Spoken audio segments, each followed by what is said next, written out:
मध्य प्रदेश में 2023 के विधानसभा चुनाव अलग अंदाज में होते नजर आ रहे हैं। इसकी वजह है इस बार का चुनाव इससे पहले हुए चुनाव से कुछ अलग है, क्योंकि इस बार के विधानसभा चुनाव में कई फैक्टर काम कर रहे हैं। इन्हीं फैक्टरों में एक फैक्टर है जातिगत समीकरण।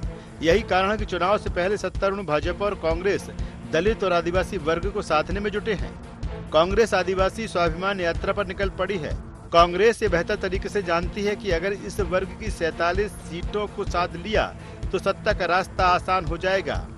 इसके अलावा ये 47 सीटें लगभग 80 सीटों पर असर डालती हैं। तो बीजेपी संत रविदास मंदिर निर्माण यात्रा निकालने जा रही है। 25 जुलाई से 5 अलग अलग जगहों से शुरू होने वाली इस यात्रा का उद्देश्य भले ही सीएम शिवराज के उस ऐलान को पूरा करना बताया जा रहा है, जिसमें उन्होंने सागर में 100 करोड़ रुपए की लागत से संत रविदास का मंदिर बनाने की घोषणा की थी। लेकिन वास्तव में बीजेपी की नजर सूबे की उन 35 विधानसभा सीटों पर है जो अनुसूचित जाति वर्ग के लिए आरक्षित है। लिहाजा 50 जिलों से होकर गुजरने वाली इस यात्रा का लक्ष्य प्रदेश में अनुसूचित जाति वर्ग के करीब 16% वोटरों पर है। बात करें कांग्रेस की तो कांग्रेस की निगाहें भी आदिवासी दलित वोटरों पर टिकी हैं। कांग्रेस 2018 के विधानसभा चुनाव से उत्साहित है।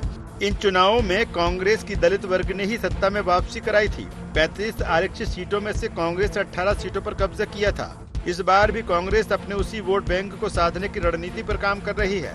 कांग्रेस अपनी आदिवासी स्वाभिमान यात्रा के जरिए 17 जिलों तक पहुंचेगी, जबकि बीजेपी इस वर्ग को साधने में पहले से भी जुटी है। एक ऐसी यात्रा का शुभारंभ हो रहा है, आगाज हो रहा है, जो यात्रा पूरे मध्य प्रदेश के आदिवासियों को एकजुट करने, उनके स्वाभिमान की रक्षा करने, उनकी स्वाभिमान की लड़ाई लड़ने, उनकी सोच को मुखर करने और उनकी पहचान की रक्षा करने के लिए इस प्रदेश में निकाली जा रही है। कांग्रेस इस स्वाभिमान यात्रा के साथ में एक बार फिर से ढोंग करते हुए, नोटंकी करते हुए हमारे आदिवासी भाइयों और बहनों को झूठ बोलने के लिए स्वाभिमान यात्रा लेकर निकली है। ऐसे कांग्रेस के हमारे जो नेता है उनको हमको सबक सिखाना चाहिए। अब दोनों दलों की दलित आदिवासी हितैषी बताने के लिए मची होड़ की वजह भी जान लेते हैं। दरअसल मध्य प्रदेश दलित चुनावों में निर्णायक भूमिका अदा करता है। प्रदेश में दलित वोटर करीब 16% है। अनुसूचित जाति वर्ग के लिए 35 सीटें आरक्षित हैं। इसके अलावा 100 सीटों पर इस वर्ग के लोग निर्णायक भूमिका में होते हैं। कुल मिलाकर देखें तो चुनाव में दलित वोटर गेम चेंजर होता है। साल 2013 के विधानसभा चुनाव में भाजपा ने आरक्षित सीटों में 32 सीटों पर जीत दर्ज की थी, जबकि 2018 के विधानसभा चुनाव में दलित वर्ग ने कांग्रेस के हाथ को मजबूत किया था। इन चुनाव में कांग्रेस ने आरक्षित 35 सीटों में से 18 सीटों पर जीत का स्वाद चखा था और बीजेपी को 17 सीटों के साथ ही संतोष करना पड़ा था। कांग्रेस ने अकेले दलित बाहुल्य वाले ग्वालियर चंबल में ही आरक्षित 7 सीटों में से 6 सीट पर जीत का डंका बजाया था और 15 साल बाद सत्ता का सूखा दूर किया था। भी रविदास जी इनको याद आ रहे हैं, इनको भगवान राम याद आ रहे हैं, इनको बाबा साहब अम्बेडकर, कमलापति, रानी दुर्गावती सभी याद आ रहे हैं। ये 18 साल में याद क्यों नहीं आए? जमीन खिसक गई है, दिल्ली से लोग मैनेज कर रहे हैं, वो मध्य प्रदेश का आदमी मैनेजमेंट में नहीं है, इसलिए ये सब कुछ करेंगे। भारत के संत महात्मा, भारत के महापुरुष, उनको रास कभी न आए हैं, न आएंगे। राम को काल्पनिक बताने वाले लोग कहाँ देश के संतों का सम्मान करेंगे? बीजेपी और कांग्रेस ये अच्छी तरह से जानते हैं कि अगर इन दोनों वर्गों को साध लिया तो सत्ता का सिंहासन फिर दूर नहीं। यही कारण है कि लंबे समय से दोनों इन वर्गों को साधने में जुटे हैं। लेकिन देखना होगा इन दोनों वर्गों को किस दल का एजेंडा पसंद आता है और किसे इनका आशीर्वाद मिलता है। Bureau report, IND 24।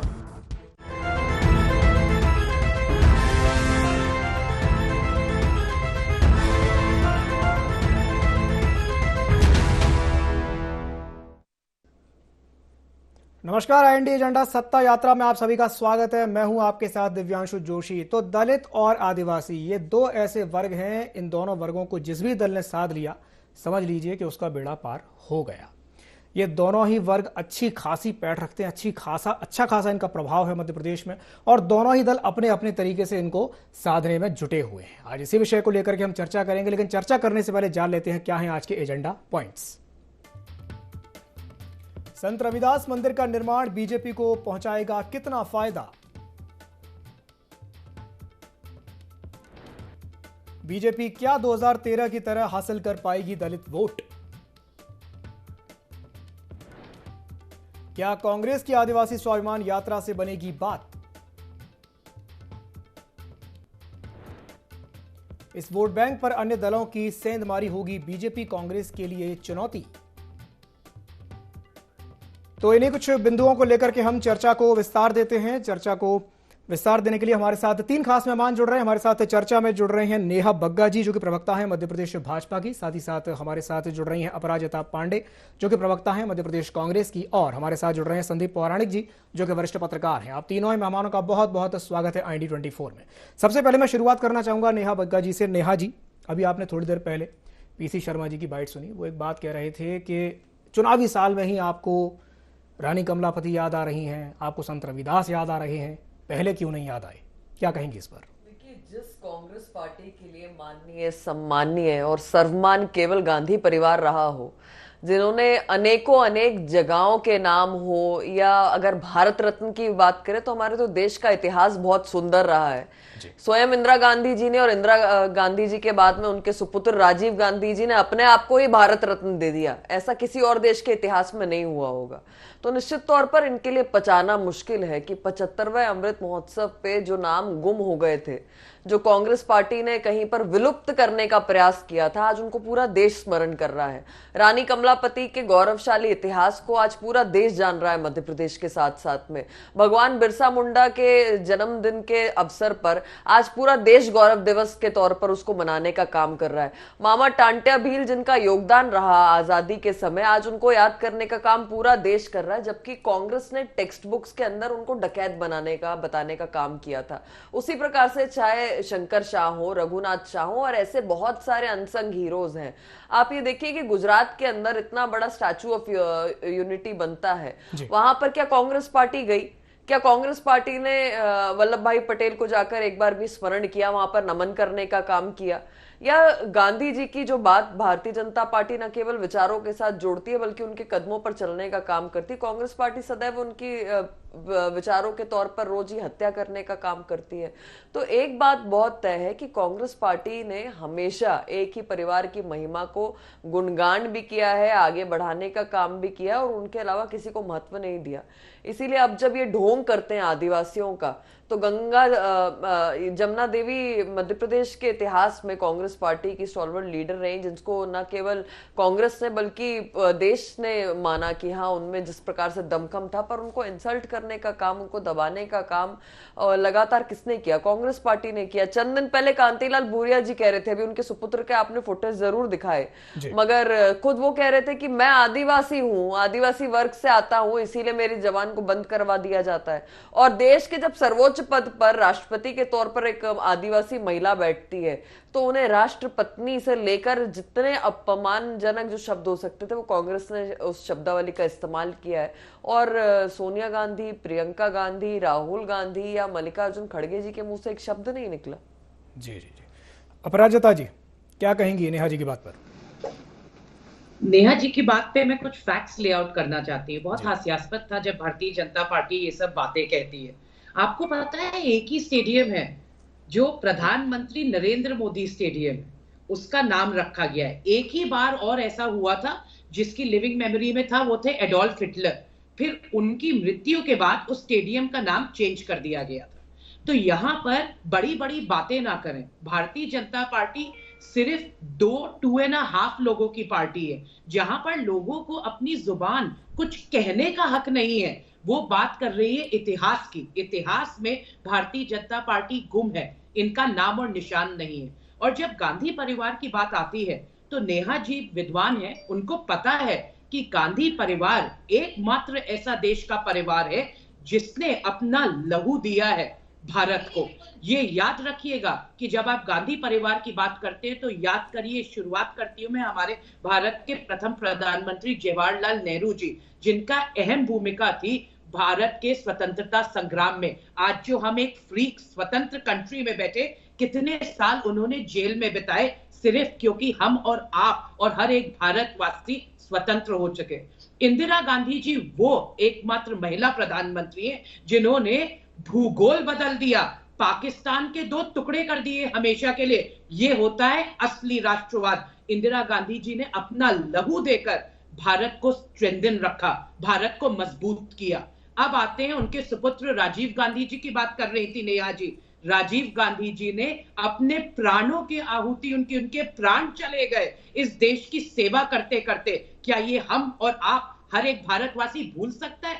तो बातें कहने के पहले सोचिए, इतिहास की पढ़ाई करिए, तो आपको समझ में आएगा क्या क्या किया है एक परिवार ने हमारे लिए, आपके लिए, हर एक भारतवासी के लिए, जो कि भारतीय जनता पार्टी के किसी भी व्यक्ति ने नहीं किया। और यहाँ पे आदिवासियों की बात हो रही है, तो मुझे बहुत बुरा लगता है कि भारतीय जनता पार्टी के लोग आदिवासियों की बात कर रहे हैं। आपको पता है, आज ही की न्यूज है, सिवनी में हमारे माननीय मुख्यमंत्री जी शिवराज सिंह चौहान जी का रोड शो होने वाला है। उसमें क्या किया, सबसे पहले एक हरा कपड़ा लेकर ढका किसकी झुग्गी को?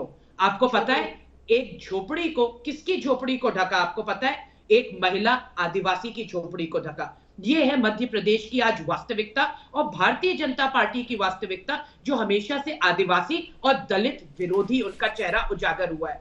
हमारे राष्ट्रपति मुर्मू जी की बात हो रही थी, मुर्मू जी को इनॉग्रेशन में सेंट्रल विस्टा के बुलाया तक नहीं गया। रामनाथ कोविंद जी को शिलान्यास के समय बुलाया नहीं गया था। यह है भारतीय जनता पार्टी का असली चरित्र और चेहरा। जब एक मंदिर में मुर्मू जी को दूर तक रोका जाता है, वहां पे नेक्स्ट दिन नड्डा जी आते हैं, उनको प्रतिमा तक आने दिया जाता है। यह है इनका आदिवासी विरोधी चेहरा, दलित विरोधी चेहरा। अपराजिता जी, छुपा नहीं है। जी, मैं आपके पास वापस आऊंगा, हमारे साथ संदीप जी भी जुड़े हुए, मैं एक सवाल उनसे कर लेता हूं। संदीप जी, 25 तारीख से ये जो यात्रा शुरू होने वाली संत रविदास यात्रा, बड़ा सवाल तो यही है कि क्या संत रविदास सत्ता के दर्शन करवाएंगे? बताइए। देखिए दिव्यांश जी, आप एक चीज मान के चलिए कि सत्ता पाने के लिए कोई भी राजनीतिक दल हो, वो सारे रास्ते चुनते हैं। जिस वोट बैंक को आपको पाना है, उसके महापुरुषों की भी आप बात करेंगे, आप उनके त्योहारों की भी बात करेंगे, वो तमाम चीजें होंगी। वही मुझे लगता है कि वर्तमान दौर में मध्य प्रदेश की राजनीति में, जैसा आपने विश्लेषण किया कि 47 और 32 सीटें, लगभग 80 सीटें ऐसी हैं जो अनुसूचित जाति और अनुसूचित जनजाति के लिए आरक्षित हैं, और इनके अगर वोट प्रतिशत के आधार पर जोड़ दिया जाए तो मध्य प्रदेश में करीब करीब 130 सीटें ऐसी हैं जहां ये निर्णायक स्थिति में है दोनों वर्ग। अगर इन दोनों वर्ग को आप साथ लेते हैं तो आपके लिए सत्ता का रास्ता आसान हो जाता है। चाहे बीजेपी हो या कांग्रेस, दोनों का इस बार रुझान सबसे ज्यादा इन्हीं वर्गों पर है। कारण है उसके, कांग्रेस हमेशा ये मानती रही है कि चाहे अनुसूचित जाति हो और जनजाति वर्ग हो, वो उसके साथ जुड़ा रहा है। लेकिन जब जब कांग्रेस से छिटका, सत्ता बीजेपी की आ गई, और बीजेपी से जब छिटका तो कांग्रेस की सत्ता। ये 2018 के आंकड़े हमारे सामने गवाही देते हैं। अब ऐसी स्थिति में आपको ऐसे प्रायोजन करने होंगे। कोई आदिवासी का दिल जीतने के लिए यात्रा निकालेगा, कोई दलित का दिल जीतने के लिए यात्रा निकालेगा। अब सवाल यह है कि वो वर्ग संतुष्ट किससे होते हैं, उनकी किस सरकारों की योजना उस वर्ग के लिए फायदे की रही है। अब सवाल यह है कि चुनाव के समय पर इस तरह के प्रायोजन या आयोजन राजनीतिक दल को लगता है कि लाभ दे सकते हैं, लेकिन उनका जो पिछला रिकॉर्ड है उसका भी कहीं ना कहीं विश्लेषण करता है मतदाता। मुझे लगता है कि जिस राजनीतिक दल ने बेहतर काम इन वर्गों के लिए किया होगा, उसे कहीं ना कहीं वोट का लाभ ज्यादा होगा, और जिसने नहीं किया होगा वो नुकसान होगा। ये एक माहौल बनाने के तरीके भी हैं। इस तरह की यात्राएं करके आप राजनीतिक तौर पर अपना माहौल तैयार करते हैं। मुझे लगता है कि इससे ज्यादा कुछ नहीं है इन यात्राओं का मतलब। चलिए ठीक है, मैं नेहा जी के पास वापस आना चाहूंगा। नेहा जी, अभी थोड़ी देर पहले जो बात अपराजिता जी कह रही थी, आदिवासियों के अपमान की बात वो कह रही थी, उन्होंने राष्ट्रपति का भी उदाहरण दिया, उन्होंने सिवनी की एक घटना का उदाहरण दिया, क्या कहेंगे इस पर? देखिए, मुझे लगता है कि कांग्रेस जो है वो गिद्ध राजनीति करने में एक्सपर्ट है, क्योंकि राजस्थान नंबर 1 पर है आदिवासी महिला और बच्चियों से अत्याचार में, रेप केसेस में। और दुर्भाग्य तो इस देश का तब होता है जब वहां के मुख्यमंत्री सदन में खड़े होकर, विधानसभा में खड़े होकर कहते हैं कि आदिवासी महिलाएं झूठे प्रकरण दर्ज करा लेती हैं। अभी चंद दिन पहले एक आदिवासी महिला के साथ गैंगरेप हुआ। गैंगरेप करने के बाद उस पर एसिड डाल दिया गया, और एसिड डालने के बाद उसे कुएं में धकेल दिया। ये राजस्थान के करौल की घटना है। पर अभी तक प्रियंका गांधी जी, राहुल गांधी जी, सोनिया गांधी जी या मल्लिकार्जुन खड़गे जी का कोई ट्वीट नहीं आया है, क्योंकि महिला और अत्याचार और आदिवासी, ये जहां राज्य चेंज होता है, कांग्रेस जहां पर सत्ता में नहीं होती, केवल वहीं पर दिखाई देता है। भारतीय जनता पार्टी की सरकार न केवल एक्शन लेती है बल्कि अपनी तत्परता के साथ में उन अपराधियों को फांसी की सजा दिलाने का काम भी करती है। और अभी बहुत सारी कुर्बानी बलिदान की बात यहाँ पर बैठकर अपराजिता जी कर रही थी। अपराजिता जी, क्या ये सच नहीं है कि भारत रत्न स्वयं को अपने जीवन काल में देने का काम खुद इंदिरा गांधी और राजीव गांधी जी ने किया है? दूसरी बात, क्या ये सच नहीं है कि कांग्रेस के इतिहास में ही ऐसा 2 बार हुआ है कि करप्शन के चार्ज अगर किसी 2 प्रधानमंत्रियों पर लगे तो एक वो राजीव गांधी और एक वो पीवी नरसिम्हा राव रहे हैं? क्या ये सच नहीं है कि आज देश की 450 से अधिक ऐसे इंस्टीट्यूशन, ऐसी स्कीम्स, ऐसे ऑर्गेनाइजेशंस हैं जिनका नाम केवल नेहरू गांधी परिवार के ऊपर से है, बाकी लोग कहां विलुप्त कर दिए गए थे आपके माध्यम से? और उससे भी महत्वपूर्ण बात, क्या ये सच नहीं है कि खुद आपके आदिवासी नेता खड़े होकर ये बताते रहे कि कांग्रेस पार्टी किस तरीके से अखंड भ्रष्टाचार में रही है? उमंग सिंघार कौन है? आदिवासी वर्ग से ही आते हैं ना। उन्होंने स्वयं इस बात को कहा था ना कि दिग्विजय सिंह और कमलनाथ जी के संरक्षण में शराब माफिया, रेत माफिया, भू माफिया, खनन माफिया जितना परचम पर अपने पहुंच रहा है, उनमें आपके बड़े नेताओं और इन दोनों के हाथ है।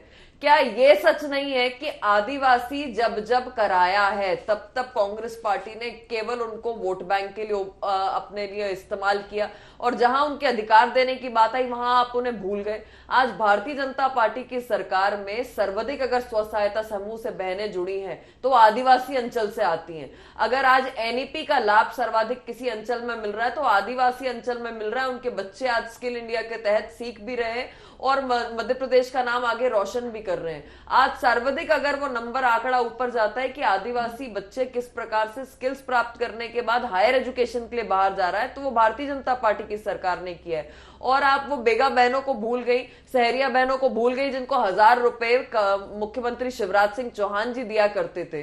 पर कमलनाथ जी की सरकार आते ही सबसे पहला क्या किया? आपने उन बहनों की पीठ में छुरा घोंपने का काम किया और उनके वो 1000 रुपए की राशि बंद करा दी। अगर आज उनको जिस प्रकार से अधिकार दिया जा रहा है वो भारतीय जनता पार्टी की सरकार नहीं होती तो पैसा एक्ट भी आज लागू नहीं हुआ होता। जिस जंगल जमीन की वो लड़ाई लड़ते हैं, आज उनको उनका अधिकार दिलाने का काम पैसा एक्ट से भारतीय जनता पार्टी की सरकार ने किया। चलिए ठीक है, मैं रिएक्शन ले लेता हूँ। अपराजिता जी क्या कहेंगी नेहा जी की बात? सबसे पहले मैं एक चीज क्लियर कर दूं जी। हम मध्य प्रदेश में बैठे हैं तो आपने मुझे सवाल मध्य प्रदेश के बारे में किया तो मैं आपको मध्य प्रदेश के बारे में जवाब दूंगी। नेहा जी को अगर छत्तीसगढ़ पे डिबेट करना है, राजस्थान पे डिबेट करना है, तो मैं राजस्थान पे उनको बोलूंगी कि आप राजस्थान के चैनल पे जाइए और वहां पे आपको कांग्रेस प्रवक्ता बहुत बखूबी आपसे डिबेट करेगा। नंबर 2 में अब आती हूँ। नंबर 2, इन्होंने बड़ी बड़ी बातें की यहाँ पर। अगर इन्होंने आदिवासियों के लिए इतना किया होता तो आप बताइए ना, 2018 में जब कांग्रेस पार्टी को आदिवासियों और दलितों ने चुना, कमलनाथ जी के विजन को चुना, तो उस समय भारतीय जनता पार्टी को वोट और मत क्यों नहीं मिले आदिवासी और दलित के? क्योंकि बातें करना अलग होती है और धरातल पे काम करना बहुत अलग होता है। और नंबर 3, जब हम मध्य प्रदेश को कभी कंपेयर नहीं कर सकते राजस्थान से, क्योंकि मध्य प्रदेश में 18-20 साल का कुशासन मध्य प्रदेश में रहा है भाजपा का। 18-20 साल बहुत लंबा कार्यकाल होता है अगर आपको किसी वर्ग के लिए काम करना हो, अगर किसी वर्ग को प्रतिनिधित्व देना हो। और एक नहीं, आपने देखा नेहा जी ने कोई जवाब नहीं दिया कि सिवनी में उस महिला आदिवासी की झोपड़ी को क्यों ढोका गया हरे कपड़े से जब सीएम का रोड शो होने वाला है। कोई आंसर नहीं मिलेगा, कोई उत्तर नहीं मिलेगा। चलिए एक और बात करते हैं नेहा जी से। शिवपुरी में अभी क्या हुआ? शिवपुरी में, क्योंकि मैं एक महिला हूं और मुझे पता है कि नेहा जी को भी ये सुनकर बहुत बुरा लगेगा, वहां पर एक महिला, एक दलित महिला के साथ जो सरपंच है उसको कीचड़ में घसीटा गया, उसको जूतों से पीटा गया। क्या एक्शन लिया है आज मुझे बताएगी, ये मुझे नेहा जी इस चैनल पे बता दें अभी क्या एक्शन लिया गया है। ये है मध्य प्रदेश का आदिवासी विरोधी चेहरा, महिला विरोधी चेहरा और दलित विरोधी चेहरा। किससे छुपा है सीधी का पेशाब कांड? किसी से छुपा है? वो कौन था वो व्यक्ति जिसने ऐसा घोर निंदनीय अपराध किया था? वो एक भारतीय जनता पार्टी के विधायक का प्रतिनिधि था, शुक्ला। ठीक है अपराजिता जी, अब ये याद रखिएगा, मध्य प्रदेश की छवि कलंकित हुई है पूरे भारत देश में, तो ये मध्य प्रदेश की आज छवि बना के रखी भारतीय जनता पार्टी। मैं रिएक्शन ले लेता हूं आपके एक और चीज हम बताते हैं कि कांग्रेस पार्टी ने क्या किया ट्राइबल्स के लिए। पहली बार स्कॉलरशिप की अगर बात हुई तो वो कांग्रेस पार्टी लेकर आई। फ्री बुक्स की उनका एजुकेशन, उनकी पढ़ाई ढंग से हो पाए, ये भी कांग्रेस पार्टी लेकर आई। कांग्रेस पार्टी लेकर आई ट्राइबल सब प्लान, जिसमें बजट की 40% राशि किसी और फील्ड में एलोकेट नहीं की जा सकती, वो सिर्फ वो ट्रांसफर नहीं की जा सकती, वो सिर्फ आदिवासी। ठीक है अपराजिता जी, आपकी बात पर मैं रिएक्शन ले लेता हूं पार्टी का आदिवासियों के लिए। ठीक है नेहा जी, आप कुछ कहना चाह रही हैं? जी देखिए, ये दुर्भाग्य ही है इस देश का कि कांग्रेस, जो मैंने पूर्व में कहा, गिद्ध राजनीति, जब कांग्रेस पार्टी ही मध्य प्रदेश में 15 महीने की सरकार में थी, मैं तो आईएनडी के सभी व्यूअर्स को कहूंगी कि जरा गूगल करके देखिए, अलीराजपुर में 4 पुलिस वालों ने पेशाब करके बोतल के अंदर बंद करके आदिवासियों को पिलाने का काम किया था। कमलनाथ जी मुख्यमंत्री थे, ना उनका सस्पेंशन हुआ, ना उन पे एनएसए लगी, ना उनको जेल भेजा गया, ना उन आदिवासियों से हाथ जोड़कर माफी मांगी गई, ना मानवता, ना कहीं पर आपकी मानवता कहीं पर दिखी, ना आपका प्रशासन कहीं पर दिखा, ना मुख्यमंत्री का कलेजा कहीं पर दिखा जब कमलनाथ जी थे।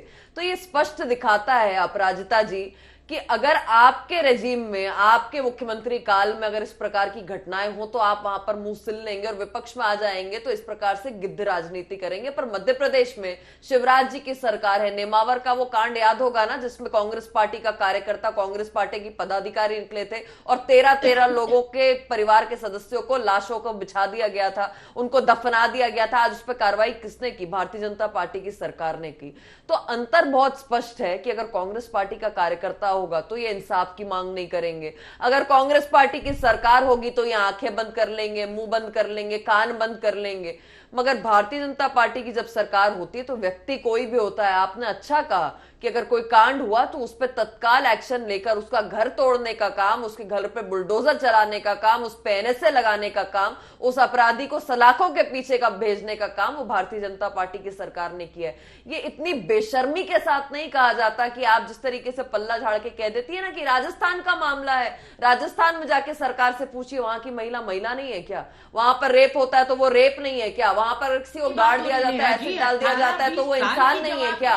ये मुख्य अंतर दिखाई देता है कि अशोक गहलोत खड़े होकर विधानसभा में कहते हैं कि ये महिलाएं झूठे अपराध के प्रकरण जो है दर्ज कराने आ जाती है, आदिवासी महिलाएं झूठी हैं। महिलाओं को सम्मान नहीं दे पाए, यहाँ पर आपका जो दायित्व है वो आदिवासी को सम्मान नहीं दे पाए, किस तरीके से आप लोग अपना दोहरा चरित्र को दिखाते हैं। ठीक है आज आपने 18-20 साल मध्य प्रदेश की छवि कलंकित क्यों की? ये तो जवाबदेही बनती है कि नहीं बनती है? 18-20 साल में आप बता रहे हैं कि आपने एक बुलडोजर से घर तोड़ा में, जहां पर मुसलमान युवकों ने इस घटना को अंजाम दिया, वहां भी जरा कुछ बोलिएगा। क्यों नहीं है कि बातें होती है कि मैं गाड़ दूंगा, जमीन में गाड़ दूंगा, फिर भी निडर आरोप आप बताइए होते चले जाते हैं। बुरी से बुरी दशा, आज बद से बदतर दशा हो गई है आदिवासियों की, महिलाओं की, दलितों की। मध्य प्रदेश में किसकी जवाबदेही बनती है? 18-20 साल क्या लंबा कार्यकाल नहीं होता है कि अब चुनाव नजदीक आ गए तो आपको बहनें भी याद आ गई, आदिवासी भी याद आ गए, दलित भी याद आ गए? इसके पहले 18-20 साल कोई हवा नहीं थी कि उनके साथ किस प्रकार से अत्याचार हो रहे हैं। कुपोषण में मध्य प्रदेश नंबर 1, आदिवासी अत्याचार में मध्य प्रदेश नंबर 1। हम भोपाल राजधानी में बैठे टॉप 10 सिटीज रेप कैपिटल बना के भारतीय जनता कल नीति आयोग की रिपोर्ट आई है अपराजिता जी, बहुत दुर्भाग्य, जरा थोड़ा सा ध्यान से नीति आयोग की रिपोर्ट को आपने पढ़ा होता तो आपको पता चलता। ठीक है 18 करोड़ लोग जो है गरीबी रेखा से नीचे आ गए हैं मध्य प्रदेश में। मध्य प्रदेश को शायद नीति आयोग की रिपोर्ट आप भूल गए। नेहा जी, अपराजिता जी, मध्य प्रदेश के जी चलिए ठीक है। मैं संदीप जी से एक सवाल कर लूं। संदीप जी, 2013 की अगर बात करें तो 32 सीटें बीजेपी ने जीती थी, लेकिन 2018 में सिर्फ 17 पे सिमट गई थी। बड़ा सवाल यही है कि क्या 2023 में 2013 वाला करिश्मा दोहरा पाएगी बीजेपी? संदीप जी। देखिए दिव्यांशु जी, मैंने आपसे पहले भी कहा कि राजनीतिक दलों की कोशिश यही है कि इन वर्ग के लोगों को भरमाया जाए, लुभाया जाए जी। योजनाएं अच्छी हैं, सरकारें जो भी होती हैं वो वर्ग के कल्याण की कोशिश करती हैं, लेकिन कहीं ना कहीं चुनाव जीतना भी आपका मकसद होता है। कांग्रेस में पहले भी कहा कि मान के चलती थी कि दलित और आदिवासी उसके साथ हैं, लेकिन वो उससे छिटके तो सत्ता चली गई। 18 में बीजेपी से छिटके तो सत्ता चली गई। बीजेपी को ये लगता है कि अगर ये दोनों वर्ग उससे जुड़े रहे, 13 का जो परफॉर्मेंस था वो दोहराया उसने, तो सत्ता का रास्ता उसके लिए आसान हो सकता है। यही कारण है कि रविदास जयंती या रविदास यात्राएं भी बीजेपी निकालने जा रही है। मुझे लगता है आने वाले समय में और भी इस तरह की यात्राएं होंगी। बिल्कुल सही कहा आपने, बहुत बहुत धन्यवाद आप तीनों ही मेहमानों का हमारे साथ जुड़ने के लिए, चर्चा में शामिल होने के लिए। तो 25 तारीख से संत रविदास यात्रा बीजेपी निकालने जा रही है। दलित और आदिवासी दोनों ही वर्गों को साधने की कोशिश में दोनों ही दल अपने अपने तरीकों से लगे हुए हैं, लेकिन बड़ा सवाल यही है कि आखिर ये जो वर्ग है, दलित और आदिवासी वर्ग, ये किस पार्टी को अपना आशीर्वाद देगा। IND एजेंडा में फिलहाल के लिए इतना ही। मुझे दीजिए इजाजत और आप बने रहिए IND 24 के साथ। नमस्कार।